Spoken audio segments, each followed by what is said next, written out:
സജ്ജനങ്ങളെ, നമ്മളിന്ന് എത്തിച്ചേർന്നിരിക്കുന്ന അതിവിശിഷ്ടമായ തിരുവാണിയൂർ മഹാക്ഷേത്ര സമുച്ചയത്തിലേക്കാണ്. നമ്മൾ ആദ്യം കാണുമ്പോൾ തന്നെ ഒരു മലയുടെ മേളിലാണ് നമ്മളുടെ മഹാവിഷ്ണുവിൻ്റെ ക്ഷേത്രമാണ്. അവിടെ കയറി ചെന്ന് കഴിഞ്ഞാൽ തന്നെ നമുക്ക് എത്ര ഭക്തിയോടുകൂടി നമുക്കൊന്ന് പ്രെയർ അല്ലെ ഒരു പ്രാർത്ഥനയ്ക്ക് നിൽക്കാൻ പറ്റുമെന്നറിയാം. നമ്മുടെ എല്ലാ ചക്രങ്ങളും ആക്ടിവേറ്റ് ചെയ്യാനുള്ള പവറുള്ള ഒരു വലിയ ക്ഷേത്രമാണ്.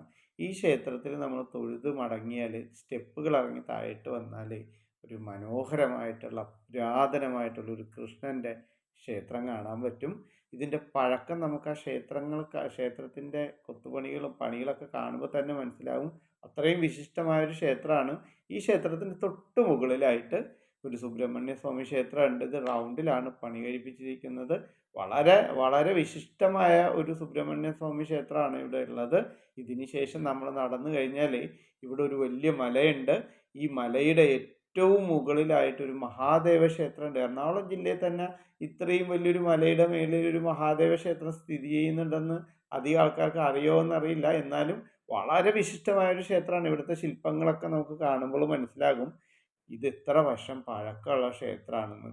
ഇതിൻ്റെ ആർക്കിയോളജി വിഭാഗക്കാരൊന്ന് പരിശോധിച്ച് കഴിഞ്ഞാൽ ഒരു 10,000 വർഷമെങ്കിലും പഴക്കം ഉണ്ടാവും. സ്വയംഭൂവായിട്ട് പാർവതി ദേവി ക്ഷേത്രത്തിൽ കുടികൊള്ളുന്നുണ്ട്. നമുക്കപ്പോൾ സർവ്വ ഐശ്വര്യങ്ങളും പ്രദാനം ചെയ്യുന്നൊരു ക്ഷേത്രമാണ്. അപ്പോൾ നിങ്ങൾ കുടുംബത്തോടൊപ്പം ഈ ക്ഷേത്രം ഒന്ന് വിസിറ്റ് ചെയ്യുക. 4 ക്ഷേത്രങ്ങൾ ഒരുമിച്ചുള്ള ക്ഷേത്രമാണ്. അപ്പോൾ നമുക്ക് നമഃശിവായ എന്ന് ടൈപ്പ് ചെയ്യാം. അതോടൊപ്പം കൂട്ടുകാർക്കൊക്കെ ഇത് അയച്ചു